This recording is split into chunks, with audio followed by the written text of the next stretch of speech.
Hello and welcome to biology Pathshala. Class 12th के chapter में हम लोग अब रिवाइज करेंगे माइक्रोब्स इन ह्यूमन वेलफेयर।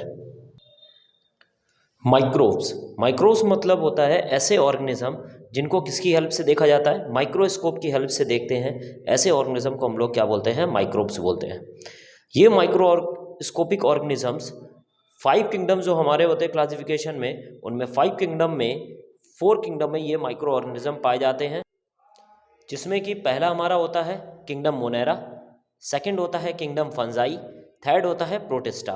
इसके बाद कुछ माइक्रोस्कोपिक ऑर्गेनिज्म हमारे किंगडम प्लांटी में भी हम लोग देखने को मिलते हैं, जैसे एल्गी वगैरह हो गया।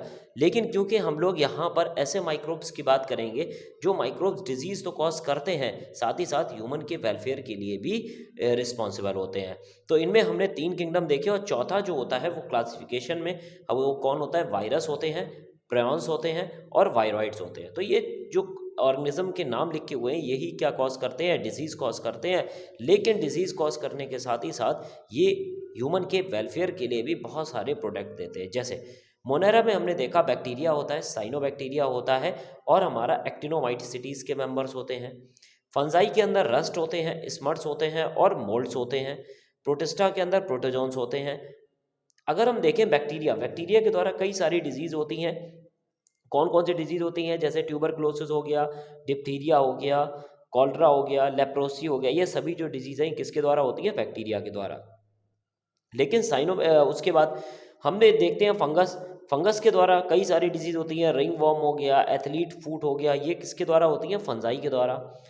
प्रोटोजोन्स के द्वारा अमीबियासिस हो गया, काला आजार हो गया, मलेरिया हो गया, ये किसके द्वारा हुई, प्रोटिस्टा के द्वारा।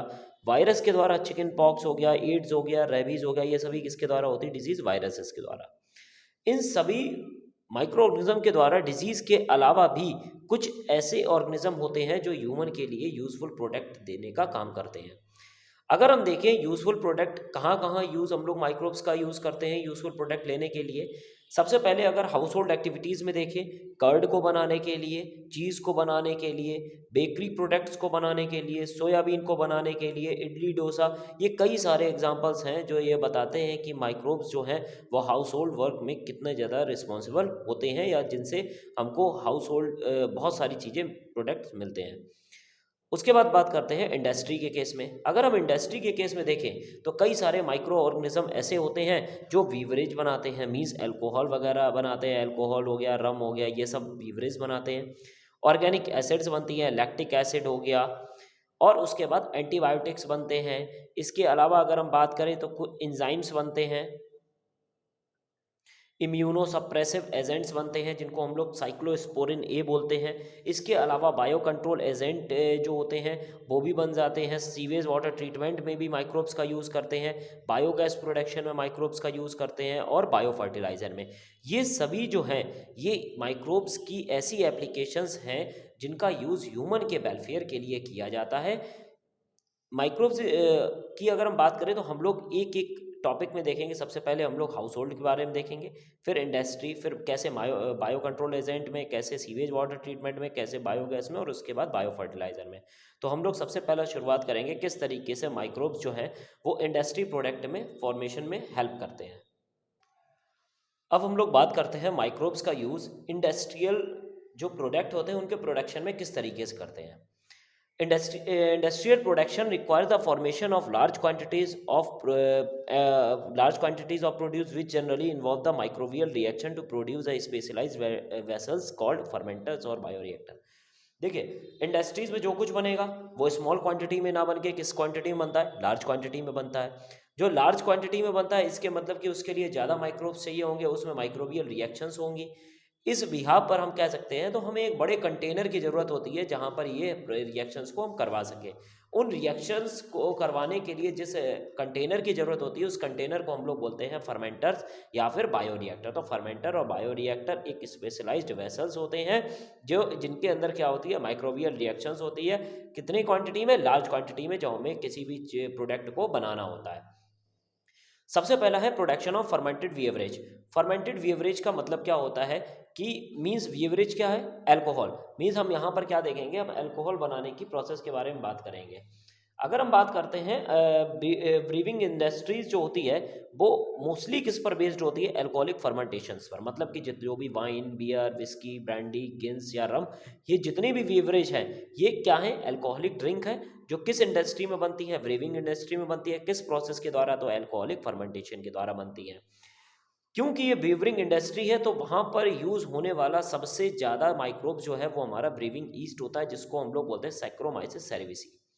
अब ये सैक्रोमाइसिस सेरेविसी क्या करता है, एक आपने साइकिल पढ़ी होगी जिसको हम लोग बोलते हैं ग्लाइकोलाइसिस। ग्लाइकोलाइसिस प्रोसेस में हम लोगों ने देखा है कि ग्लूकोज को हम लोग किस में तोड़ते हैं, पायरुविक एसिड। किस में तोड़ते हैं, पायरुविक एसिड। पायरुविक एसिड में ये पूरी प्रोसेस हमारी है ग्लाइकोलाइसिस। मींस ग्लूकोज का, ग्लाइकोलाइसिस, ग्लूकोज का क्या हो रहा है, ब्रेक डाउन हो रहा है। ग्लूकोज का ब्रेक डाउन होने के बाद में पायरुविक एसिड बना।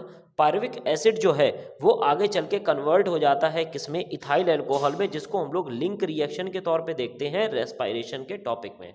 तो सबसे पहले ग्लूकोज से लास्ट में क्या बन रहा है, इथेनॉल बन रहा है, या फिर क्या बोलते हैं हम लोग, इथाइल अल्कोहल बन रहा है, जो एक प्रकार का क्या होता है, अल्कोहलिक ड्रिंक होता है। यहाँ पर दो चीजें पूछी जाती हैं कि डिस्टिल्ड बीवरेज कौन सा होता है और डिस्टिल्ड कौन सा होता है। देखिए, ये रखने पर या ज़्यादा दिनों तक रखने पर होता है। मींस परसेंटेज ऑफ अल्कोहल किस में ज़्यादा होता है। जो डिस्टिल्ड होता है उसको ज़्यादा दिनों तक रखा जाता है, उसमें परसेंटेज ऑफ अल्कोहल ज़्यादा होता है, और अनडिस्टिल्ड में परसेंटेज ऑफ अल्कोहल कम होता है। सबसे पहले बात करते हैं, ये जो आपके लिखे हुए ग्रेप जूस, टोडी, ये ग्रेप जूस या टोडी जो है ये रॉ मटेरियल्स हैं। ग्रेप जूस से ये हमारी जो अल्कोहलिक ड्रिंक है वो बनती हैं, चाहे क्लार्ट हो, चाहे शैम्पेन हो, चाहे पॉट हो, या फिर शैरी हो। ये सभी जो हैं वो हमारी क्या है, ये सभी हमारी अल्कोहलिक ड्रिंक है। क्लैरेट में जो रेड वाइन बोलते हैं उसके अंदर परसेंटेज ऑफ अल्कोहल कितना होता है, 7 से 13%। शैम्पेन में 8 से 10%। पॉट में 15 से 24%। और शैरी में 18 से 24। देखिए, आपको केवल और केवल अगर आपसे पूछा जाता है अनडिस्टिल्ड अल्कोहल क्या होती है, तो आपको एक दो के इसमें नाम याद रखने हैं। उसी तरीके से यहाँ डिस्टिल्ड है, वोडका, सेक, रम, विस्की, ये भी किसके नाम है, अल्कोहल के नाम है। किनसे बनते हैं, तो ये इनका रॉ मटेरियल्स दे के रखे हुए हैं कि परसेंटेज ऑफ अल्कोहल कितना होता है, तो अबाउट सब में 40 से लेकर 55% तक होता है। ये हमारी कैसी ड्रिंक है, डिस्टिल्ड है, जिनको ज़्यादा दिनों तक रखा जा सकता है, या ज़्यादा दिनों तक रखने से ये बनती हैं। अब बात करते हैं प्रोटेक्शन ऑफ एंटीबायोटिक्स। एंटीबायोटिक्स क्या होते हैं, कुछ ऐसे हार्मफुल माइक्रो ऑर्गेनिजम्स जो लो कंसंट्रेशन में भी एंटागोनिस्टिक फीचर शो करते हैं। एंटागोनिस्टिक मतलब कि अगर कुछ ऐसे ऑर्गेनिज्म हैं जो अपना कुछ केमिकल निकालते हैं, जिनकी क्वांटिटी भले ही लो होती है, लेकिन वो दूसरे ऐसे ऑर्गेनिज्म जो बहुत ज़्यादा ह्यूमन को इफेक्ट कर सकते हैं, मींस पैथोजेनिसिटी कर सकते हैं कॉज, उनको क्या कर सकते हैं, मार सकते हैं, उनकी ग्रोथ को क्या कर सकते हैं, कम कर सकते हैं। मींस एंटीबायोटिक मतलब क्या होता है, अगेंस्ट लाइफ। एंटीबायोटिक टर्म जो है वो सेलमैन वर्स्कमैन ने दिया था, 1942 में दिया था। ये दो ग्रीक वर्ड से मिलकर बना है, एंटी और बायोस। एंटी मतलब होता है अगेंस्ट, बायो मतलब होता है लाइफ। एंटीबायोटिक जो होता है pro life in reference to human beings, means कहीं ना कहीं ये की लाइफ से पहले की बात होती है। अब बात करते हैं प्रॉपर्टी ऑफ एंटीबायोटिक्स। एंटीबायोटिक्स की क्या प्रॉपर्टी होती है, एंटीबायोटिक अपने अंदर एक प्रॉपर्टी रखता है किसको मारने की, पैथोजेनिक दूसरे जो ऐसे ऑर्गेनिज्म जो डिजीज कॉज करते हैं उनको मारने की। यही प्रोसेस क्या कहलाती है, एंटीबायोसिस कहलाती है। मतलब एंटीबायोटिक एक केमिकल होता है, जैसे मान लीजिए एक ए ऑर्गेनिज्म है, एक बी ऑर्गेनिज्म है। ए बी जो है वो हार्मफुल ऑर्गेनिज्म है। ए के द्वारा निकाला गया एक केमिकल लो कंसंट्रेशन में हो, ये किसको किल करता है, बी को किल करता है। ये प्रॉपर्टी क्या कहलाती है, ये प्रोसेस एंटीबायोसिस। जो केमिकल निकला उसको हम लोग क्या बोलते हैं, एंटीबायोटिक बोलते हैं। अगर हिस्ट्री की बात करें तो सबसे पहली जो डिस्कवरी हुई थी एंटीबायोटिक की वो कौन है, पेनिसिलिन है। किससे डिस्कवर हुआ था, पेनिसिलियम नोटेटम, एक फंगस है। किसने किया था, तो अलेक्जेंडर फ्लेमिंग ने, बाई चांस इसकी जो है वो डिस्कवरी हो गई थी। अलेक्जेंडर फ्लेमिंग एक बैक्टीरिया पर डिस्कवरी कर रहे थे जिसका नाम है स्टाफाइलोकोकी, एक बैक्टीरिया है जो वो कल्चर मीडियम में, मतलब कि जहाँ वो लेबोरेटरी में था वहाँ पर एक डिस्क रखी हुई थी, पेट्री डिश, उसमें स्टेफाइलोकोकस को क्या कर रहे थे, ग्रो कर रहे थे।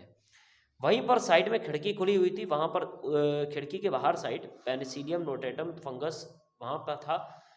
वहाँ से स्पोर्स धीमे धीमे आकर जिस बैक्टीरिया मीडियम में ग्रो कर रहा था वहाँ पर आकर पहुँच गए। नेक्स्ट दिन उन्होंने जब देखा तो वहाँ पर बैक्टीरिया की ग्रोथ जो है वो स्टार्ट नहीं हुई थी, या बैक्टीरिया अच्छी तरीके से ग्रोथ नहीं कर पाया। उन्होंने देखा कि वहाँ पर कुछ न्यू टाइप के स्पोर्स पाए गए। जब उन्होंने देखा कि स्पोर्स के द्वारा निकाला गया केमिकल ने किसकी ग्रोथ को रोक दिया, स्टेफाइलोकोकी की ग्रोथ को रोक दिया, तो उन्होंने उस केमिकल को नाम दिया पेनिसिलिन, जो एक प्रकार का एंटीबायोटिक हुआ। और ये प्रोसेस क्या कहलाई, एंटीबायोसिस। डिस्कवरी अलेक्जेंडर फ्लेमी ने करी थी, लेकिन कीमोथेरेपेटिक जो वैल्यू है जो पेनिसिलिन की, ये सबसे पहले रिप्रेजेंट हुई थी अर्नेस्ट चैन और हॉवर्ड फ्लोरे द्वारा। कब हुई थी, तो 1939 में हुई थी। पेनिसिलियम जो है वो सबसे पहले अमेरिकन आर्मी द्वारा यूज़ किया गया था। कब यूज़ किया गया था, सेकेंड वर्ल्ड वॉर के टाइम पे यूज़ किया गया था।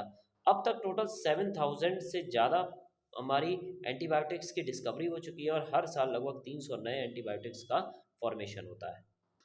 अब हम लोग बात करेंगे कौन कौन सी टाइप की एंटीबायोटिक्स होती है और किन किन से इनका प्रोटेक्शन हो रहा है। सबसे पहले हम देखते हैं एक्टिनोमाइसिटीज़। एक्टिनोमाइसिटीज़ जो है, इनसे कौन कौन सी एंटीबायोटिक्स बनी और किस किस एंटी एक्टिनोमाइसिटीज़ के मेंबर से बनी है। सबसे पहला है नियोमाइसिन, जो आपको याद रखनी है। पहली टेरामाइसिन याद रख लो, इरिथ्रोमाइसिन याद रख लो। सैक्रोमाइसिस जो क्या कहते हैं, इरिथ्रोमाइसिन जो है वो स्ट्रेप्टोमाइसिस इरिथ्रियस से उसका फॉर्मेशन हुआ है। टेरामाइसिन है वो स्ट्रेप्टोमाइसिस राइमस से इसका फॉर्मेशन हुआ है। तो आप दो याद रख लीजिए। एक आप और याद रखना चाहे तो ऑरियोमाइसिन, जिसको हम लोग टेट्रासाइक्लिन बोलते हैं, इसका फॉर्मेशन स्ट्रेप्टोमाइसिस, एस मतलब यहाँ पर एस है, स्ट्रेप्टोमाइसिस। ऑरियोफेसियंस कौन कौन से बैक्टीरिया हैं, अब कई सारे बैक्टीरिया होते हैं, मोस्टली हमने दो बैक्टीरिया लिए, एक बेसिलस सबटाइलस और बेसिलस ब्रीविस। बेसिलस सबटाइलस और बेसिलस ब्रीविस जो है वो दो एंटीबायोटिक्स बनाते हैं। एक हमारी होती है बेसीट्राइसिन और दूसरी हमारी होती है थायरोट्राइसिन। उसके बाद हमारी है फंगाई। फंजाई में हमने तीन फंगस लिए, एक अस्टिलागो लिया, एक सिफेलोस्पोरियम लिया, और एक ये मतलब है एस्परजिलस। ये मतलब क्या है, Aspergillus. Aspergillus Niger, Aspergillus Niger जो है वो सॉर्विक एसिड बनाता है। सिफेलोस्पोरम जो है सिफेलोस्पेरिन बनाता है। अस्टिलागो जो है वो अस्टिलॉजिक एसिड बनाता है। अगर हम देखें तो एंटीबायोटिक्स के क्या क्या मेडिसिनल यूज़ हैं, तो ये दूसरे इन्फेक्शनस एजेंट को मारने में मदद करता है, फूड प्रिजर्वेटिव की तरह बिहेव करता है, और एनिमल फीडिंग के लिए भी इसका सप्लाई किया जाता है। अब हम लोग बात करते हैं माइक्रोब्स का सीवेज ट्रीटमेंट प्लांट में कैसे यूज़ किया जाता है। सबसे पहले सीवेज क्या होता है, सीवेज एक म्युनिसिपल वेस्ट वाटर होता है, जो घरों से कचरा वगैरह जो पानी निकलता है उसी को हम लोग क्या बोलते हैं, सीवेज बोलते हैं, जिसमें सबसे ज़्यादा क्वांटिटी में क्या प्रेजेंट होता है, ह्यूमन एक्सक्रीटा प्रेजेंट होता है। अब हम कंपोजिशन देखें सीवेज की, तो कंपोजिशन में सबसे ज़्यादा क्या होता है, 99.9% क्या होता है, वाटर होता है। 0.1% क्या होते हैं, सॉलिड इम्प्यूरिटीज़ होती है, जैसे सैंड हो गया, सिल्ट हो गया, क्ले हो गया, ये सभी क्या है, हमारी सॉलिड इम्प्यूरिटीज़ है। उसके बाद हम देखते हैं कोलाइडियल कंपाउंड। कोलाइडियल कंपाउंड मतलब ऐसे जो उसके साथ मिक्स हो जाते हैं, जैसे बैक्टीरिया है, क्लॉथ है, पेपर्स है, ये सभी क्या है, कोलाइडियल कंपाउंड्स हैं। कुछ डिजॉल्व मटेरियल्स हैं, जैसे नाइट्रेट हो गया, फॉस्फेट हो गया, ये कई सारे जो है कंपनीज वगैरह होती हैं, इंडस्ट्रीज वगैरह, वहाँ से ये निकल के आते हैं। ये सब मिक्स होकर एक वर्ड बोल दिया जाता है, जिसको हम लोग क्या बोलते हैं, सीवेज। क्या बोलते हैं, सीवेज बोल देते हैं। अगर हम बात करते हैं ट्रीटमेंट ऑफ सीवेज की, तो ट्रीटमेंट ऑफ सीवेज में हम सबसे पहले एक डायग्राम के थ्रू इसको पढ़ेंगे। हमने ये रिप्रेजेंट किया है एक सीवेज ट्रीटमेंट प्लांट। हमने देखा इसमें 3 टैंक है। सबसे पहले सीवेज आता है, वो हमारे कौन से टैंक में पहुंच जाता है, प्राइमरी ट्रीटमेंट उसका स्टार्ट होता है, और इसको हम लोग प्राइमरी टैंक बोलते हैं या फिर फिजिकल टैंक बोलते हैं। यहाँ पर दो प्रोसेसेस होती है। एक हमारा जो प्रोसेस होती है उसको बोलते हैं सेडिमेंटेशन। क्या बोलते हैं, सेडिमेंटेशन। और दूसरी होती है हमारी फिल्ट्रेशन। मान लीजिए यहाँ पर सीवेज है और सीवेज यहाँ पर आकर इकट्ठा हो गया, कुछ देर के लिए हमने उसको छोड़ दिया, जितनी भारी चीज़ें वो ऊपर आकर इकट्ठी हो गई, हमने क्या किया, उसको फिल्टर कर लिया, मतलब कि इस तरीके से फिजिकल मेथड द्वारा उसको बाहर निकाल दिया। जितनी भी जो भारी चीज़ें वो नीचे बैठ गई, और जो हल्की चीज़ें वो ऊपर आ गई, और उनको हमने फिल्टर से क्या कर दिया, निकाल लिया। जो जो चीज़ें नीचे बैठ गई वो कहाँ बैठ गई, सेडिमेंटेशन की प्रोसेस द्वारा नीचे बैठ गई हैं, उनको हम लोग बोल देते हैं सेडिमेंट बोल देते हैं। ठीक है, जो चीज़ ऊपर पानी तैर रहा है उसको हमने नाम दे दिया इफ्लुएंट। क्या नाम दे दिया, इफ्लुएंट। और जो नीचे बैठ गया है उसको हम लोग बोलते हैं प्राइमरी स्लज। मीन्स ऐसा चीज जो अब नीचे बैठ चुकी है, जो पूरी तरीके से गंदी है, जिसको हम लोग क्या करते हैं, नीचे ढक्कन खोल के इस पूरे को क्या कर देते हैं, निकाल लेते हैं। जो पानी गंदा है उसको हम आगे प्रोसेस के लिए ट्रांसफर कर देते हैं। दूसरा टैंक हमारा कहलाता है एरोबिक टैंक या फिर ऑक्सीडेशन टैंक। ये इफ्लुएंट जो है पूरा यहाँ पर आता है। हम लोग ऊपर से कुछ एरोबिक बैक्टीरिया इसके अंदर ऐड करते हैं। एरोबिक बैक्टीरिया जैसे ही एरोबिक टैंक के अंदर पहुंचता है, वो क्या करता है, यहाँ पर जितना भी ऑर्गेनिक वेस्ट होता है उसको डाइजेस्ट, उसको ब्रेक डाउन करना क्या करता है, स्टार्ट कर देता है। उसको क्या कर देगा, ब्रेक डाउन करना स्टार्ट कर देगा। धीमे धीमे इसका ब्रेक डाउन होना स्टार्ट होता है और बैक्टीरिया जो एरोबिक बैक्टीरिया हैं वो फंगस के साथ मिलकर क्या बना देते हैं, फ्लॉक बना देते हैं। क्या बनाते हैं, फ्लॉक बना देते हैं। थोड़े से फ्लॉक को हम लोग बाहर निकालते हैं जिसका यूज इनोकुलम के रूप में करते हैं। अब मतलब क्या है इनोकुलम का, मीन्स यहाँ से जो निकाला अगर दोबारा यही प्रोसेस करेंगे तो इसी फ्लॉक का यूज हम लोग यहाँ पर वापस कर लेंगे। ठीक, तो बार बार हमें अदर बैक्टीरिया, बाहर से बैक्टीरिया लाने की जरूरत नहीं पड़ेगी। यहाँ पे फ्लॉक्स बने, धीमे धीमे यहाँ पर ब्रेक डाउन होना स्टार्ट हो गया। अब यहाँ पर पानी जो है वो साफ हुआ है या नहीं, इसके लिए हम लोग एक टेस्ट करते हैं जिसको बोलते हैं बीओडी टेस्ट। बीओडी में biological oxygen demand. Biological oxygen demand क्या होती है, 1 लीटर पानी को साफ करने के लिए, 1 लीटर पानी को साफ करने के लिए माइक्रो ऑर्गेनिजम्स को जितनी ऑक्सीजन की ज़रूरत होती है यही उस पानी की क्या कहलाती है, बीओडी कहलाती है। तो जब तक बीओडी कम नहीं हो जाती है, बीओडी जितनी ज़्यादा कम होगी उतना ही पानी साफ होगा, बीओडी जितनी ज़्यादा होगी उतना ही पानी कैसा होगा, गंदा होगा या पॉल्यूटेड वाटर होगा। हम लोग इस टैंक में बीओडी को नापते रहते हैं। एक टाइम पीरियड जब बीओडी हमका हमारा 1 से कम हो जाता है तो हम उसको आगे ट्रांसफ़र कर देते हैं। किस टैंक में ट्रांसफ़र कर देते हैं, एनरोबिक। अब एनरोबिक टैंक में हमने क्यों ट्रांसफ़र किया, क्योंकि इसके अंदर फंगस भी प्रेजेंट है, क्योंकि फ्लॉक्स बने हुए थे, फंगस प्रेजेंट है, बैक्टीरिया प्रेजेंट है, कई सारे एल्गीज भी यहाँ पर फॉर्म हो जाते हैं। जैसे ही यहाँ पर पहुँचता है एनरोबिक बैक्टीरिया क्या करते हैं, इस एरोबिक बैक्टीरियाज को, फंगस को, फ्लॉक्स को क्या करते हैं, ब्रेक डाउन करते हैं। जो पानी साफ हुआ, ये दोनों ही हमारे बायोलॉजिकल ट्रीटमेंट के अंतर्गत आते हैं। मीन्स प्राइमरी ट्रीटमेंट यहाँ हुआ, सेकेंडरी ट्रीटमेंट इन दोनों के अंदर होता है।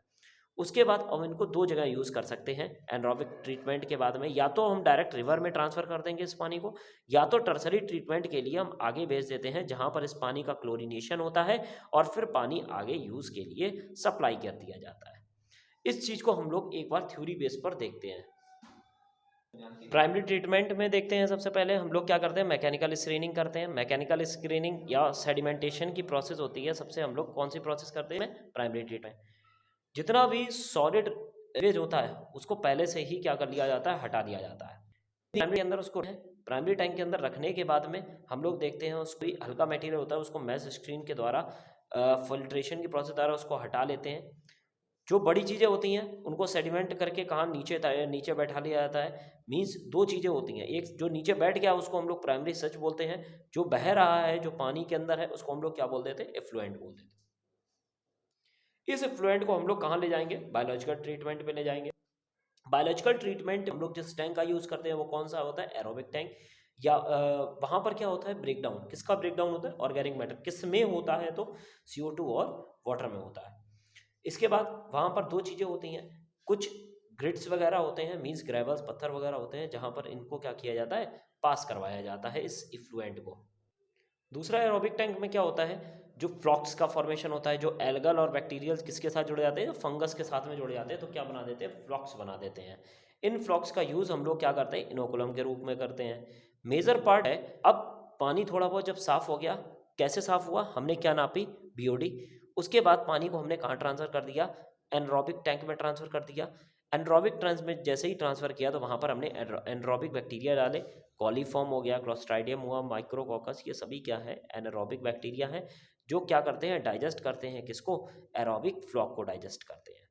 इसके बाद जो पानी साफ़ हुआ हमने कहाँ ट्रांसफ़र कर दिया, टर्सरी ट्रीटमेंट के लिए।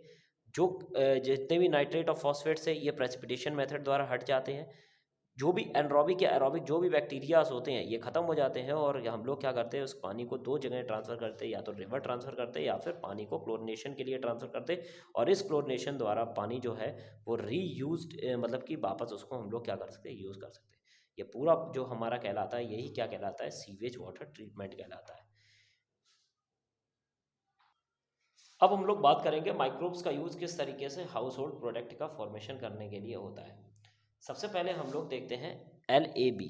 LAB एक ग्रुप होता है, लैक्टिक एसिड बैक्टीरिया का एक ग्रुप होता है, जिसका यूज़ किया जाता है मिल्क को किस में कन्वर्ट करने के लिए, लैक्टिक एसिड में कन्वर्ट करते हैं। तो लैक्टिक एसिड बैक्टीरिया का एक ग्रुप होता है जो मिल्क को किस में कन्वर्ट करता है, लैक्टिक एसिड में कन्वर्ट करता है।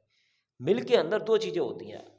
सबसे पहले मिल्क का इमल्सन होता है और उसके अंदर क्या होती है, प्रोटीन। मीन्स इमल्सन का मतलब होता है इस तरह का मिक्सचर वाटर, फैट, प्रोटीन और कार्बोहाइड्रेट का, जिसमें क्या होता है जो प्रोटीन होती है ये वाटर और फैट को एक साथ जोड़ने का काम करती है। दूध के अंदर जो पानी और फैट को एक साथ जोड़ा जाता है वो जोड़ने का काम कौन करता है, प्रोटीन करता है। इसीलिए हम पानी को उस दूध के अंदर प्रेजेंट फैट से अलग नहीं कर पाते हैं। प्रोटीन जो होता है वो क्या किया जाता है, लैक्टिक एसिड एसिड बैक्टीरिया द्वारा क्या किया जाता है, धीमे धीमे पार्शियली डाइजेस्ट किया जाता है, जो वहाँ पर प्रेजेंट शुगर को किस में कन्वर्ट करता है, लैक्टिक एसिड में कन्वर्ट करता है। लैक्टिक एसिड जैसे ही कन्वर्ट हो जाता है तो मिल्क प्रोटीन जो होती है वो क्या स्टार्ट हो जाती है, कोगुलेट होना स्टार्ट हो जाती है, जिससे क्या होता है पानी पानी अलग हो जाएगा और फैट और प्रोटीन जो है वो नीचे सेटल डाउन हो जाते हैं। इसी कर्ड का यूज़ हम लोग किस टेम्परेचर पर बनाने के लिए करते हैं, 24 से 25 डिग्रीज के लिए टेम्परेचर चाहिए होता है। लैक्टिक एसिड बैक्टीरिया के से हमको क्या मिलता है, विटामिन B12 मिलता है। कुछ और भी बैक्टीरिया होते हैं, लैक्टिक एसिड बैक्टीरिया जो हमारे कहाँ पाए जाते हैं, स्टोमक में पाए जाते हैं। वो स्टोमक में पाए जाने वाले अदर बैक्टीरियाज को क्या करते हैं, उसके ग्रोथ को सप्रेस्ड कर देते हैं, और ऐसे बैक्टीरिया हमारे कहलाते हैं प्रोबायोटिक कहलाते हैं। ठीक है, एग्जाम्पल योगर्ट।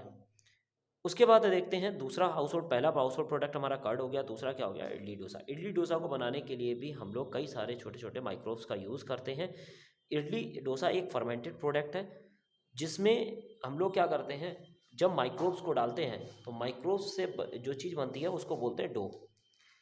अब किसमें डालते हैं, तो हम लोग क्या करते हैं उस बैक्टीरिया को राइस के अंदर डालते हैं। जब राइस के अंदर उस बैक्टीरियाज को, जितने माइक्रोब्स को जब हम लोग डालते हैं तो वो पफी अपीरियंस दिखाता है। मीन्स ऐसा अपीरियंस दिखाता है जैसे फूला हुआ है और कई सारे दानेदार हम लोग को छेद दिखते हैं, और उस छेद का मतलब होता है कि वहाँ से कौन सी गैस निकल रही है, कार्बन डाइऑक्साइड गैस निकल रही है।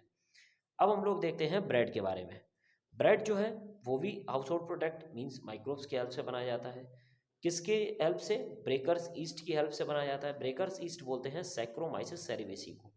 सैक्रोमाइसिस सेरेवेसी एक फंगस है, इसका यूज़ हम लोग किस में करते हैं, व्हीट फ्लोर में इसको मिक्स करते हैं। ईस्ट जो है वो जाइमेज कॉम्प्लेक्स को ब्रेक डाउन करता है। अब कैसे करता है, सबसे पहले एमाइलेज होता है, एमाइलेज को ब्रेक डाउन करता है माल्टोज में, माल्टोज को ब्रेक डाउन करेगा ग्लूकोज में, और जाइमेज को ब्रेक डाउन करता है, जाइमेज या ग्लूकोज को ब्रेक डाउन करता है इथाइल अल्कोहल, और क्या बन जाता है, कार्बन डाइऑक्साइड निकल जाता है। यहीं से निकला हुआ कार्बन डाइऑक्साइड फ्लोर आटे पर कई सारे क्या करता है, सॉफ्ट पोर्स बना देता है, और तब हम लोग बोलते हैं ये पूरी तरीके से क्या हो चुका है, पक चुका है। माइक्रोब्स का यूज़ ताड़ी बनाने के लिए भी किया जाता है, जो एक प्रकार का फर्मेंटेड ड्रिंक है। ये लीफ से निकाला जाता है। अब लीफ से जो शुगर निकलती है उसको फर्मेंट किया जाता है, और फर्मेंट करने के बाद में अल्कोहलिक ड्रिंक के रूप में कन्वर्ट किया जाता है, और जिसको हम लोग क्या बोलते हैं, ताड़ी बोलते हैं या टोडी बोलते हैं। चीज़ बनाने के लिए भी किया जाता है, स्विस चीज़, रॉक्यूफोर्ट चीज़, ये दो टाइप के चीज़ होते हैं। स्विस चीज़ जो होता है उसका, उसको बनाने के लिए हम लोग जिस बैक्टीरिया का यूज़ करते हैं उसका नाम होता है प्रोपियोनिबैक्टीरियम शरमनी। प्रोपियोनिबैक्टीरियम शरमनी जो होता है वो, उसमें बड़े बड़े चीज़ में पोर्स होते हैं, और ये जो है पोर्स किस वजह से होते हैं, इस बैक्टीरिया की वजह से। रॉक्यूफोर्ट चीज़ है, उसका यूज़ पेनिसिलियम रॉक्यूफोर्टी, जो एक प्रकार का क्या है, फंगस है, इसका यूज़ किया जाता है रॉक्यूफोर्टी चीज़ को बनाने के लिए किया जाता है। कुछ अलग चीज़ भी होते हैं जहाँ पर हम लोग क्या यूज़ करते हैं, ल्यूकोनोस्टॉक्स सिट्रोवोरम का यूज़ करते हैं या फिर स्ट्रेप्टोमाइसिस लैक्टिक का यूज़ करते हैं। स्ट्रेप्टोमाइसिस लैक्टिक या ल्यूकोनोस्टॉक्स सिट्रो, आप इन्हीं में से कोई भी 2 याद कर लीजिएगा। उसके बाद कुछ अलग टाइप के भी होते हैं, एक योगर्ट हो गया और बटर मिल्क हो गया। योगर्ट के लिए स्ट्रेप्टोकोकस थर्मोफिलस का यूज़ करते हैं और बटर मिल्क के लिए हम लोग स्ट्रेप्टोकोकस लैक्टिक्स का यूज़ करते हैं। सोयाबीन को बनाने के लिए हम लोग एस्परजिलस ओराइजी का यूज़ करते हैं। कैफर एक प्रकार का फर्मेंटेड मिल्क होता है, इसको बनाने के लिए लैक्टोबैसिलस कैफिर का यूज़ करते हैं या फिर ईस्ट का यूज़ करते हैं। यहाँ पर जो भी आपको ऑप्शंस दिखाए गए हैं, जो भी आपको हाउस होल्ड प्रोडक्ट दिखाए गए, इनमें आप नाम याद रख लीजिए कौन सा हाउस होल्ड प्रोडक्ट, एक बैक्टीरिया या कोई भी माइक्रोब्स याद रख लीजिएगा, ये आपके लिए इंपॉर्टेंट होगा। अगर हम बात करते हैं इंडस्ट्रियल प्रोडक्ट, जो हम लोगों ने बीवरेज देखा था, एंटीबायोटिक देखा था, उसके बाद हम लोग कुछ केमिकल्स, एंजाइम्स और बायोटिन मॉलिक्यूल्स का, बायोएक्टिव मॉलिक्यूल्स के बारे में देखते हैं। ऑर्गेनिक एसिड्स का भी यूज़ माइक्रोब्स की हेल्प से किया जाता है, चाहे वो सिट्रिक एसिड हो, एसिटिक एसिड हो, ब्यूटारिक, लैक्टिक, इन प्रकार के एसिड्स का यूज़ भी किया जाता है। किसके हेल्प से? माइक्रोब्स की हेल्प से। सबसे पहले एसिटिक एसिड जो होता है वो एसिटोबैक्टर एसिटाई की हेल्प से किया जाता है। लैक्टिक एसिड लैक्टोबैसिलस बैक्टीरिया की हेल्प से प्रोडक्शन किया जाता है। सिट्रिक एसिड का प्रोडक्शन जो है वो एस्परजिलस नाइगर की हेल्प से किया जाता है। ये 3 एसिड्स आपको सबसे ज़्यादा याद रखने हैं। इसके अलावा कुछ एंजाइम्स आपको याद रखने हैं, जैसे आपका अल्फा एमाइलेज हो गया, ये एस्परजिलस, ये मतलब एस्परजिलस ओराइजी या एस्परजिलस नाइगर से इसका प्रोडक्शन किया जाता है। लाइपेज एंजाइम का यूज़ कैंडिडा से किया जाता है। इनवर्टेज का यूज़ स्ट्रेप्टोमाइसिस सेरेविसी से किया जाता है। तो ये सभी जो हैं वो हमारे क्या हैं, एक प्रकार के माइक्रोब्स हैं जिनको हम लोग यूज़ कर रहे हैं एंजाइम्स या ऑर्गेनिक एसिड्स को बनाने के लिए। कुछ बायोएक्टिव मॉलिक्यूल्स भी होते हैं, जैसे स्टेनिन हो गया। ये स्टेनिन जो है मोनोस्कस परप्यूरस से इसका निकाला जाता है। ये क्या करता है, कम्पिटिटिव इनहिबिशन का काम करता है, मींस ब्लड के अंदर कोलेस्ट्रॉल लेवल को डाउन करने का काम करता है। अगर आपसे ऑब्जेक्टिव में पूछा था ब्लड के अंदर कोलेस्ट्रॉल लेवल को डाउन करने के लिए किस माइक्रोब्स का यूज़ किया जाता है, तो मोनोस्कस परप्यूरियस का यूज़ किया जाता है। ये एक तरीके का कोलेस्ट्रॉल क्या करता है, ब्लड के अंदर कोलेस्ट्रॉल को क्या कर देगा, लो कर देगा।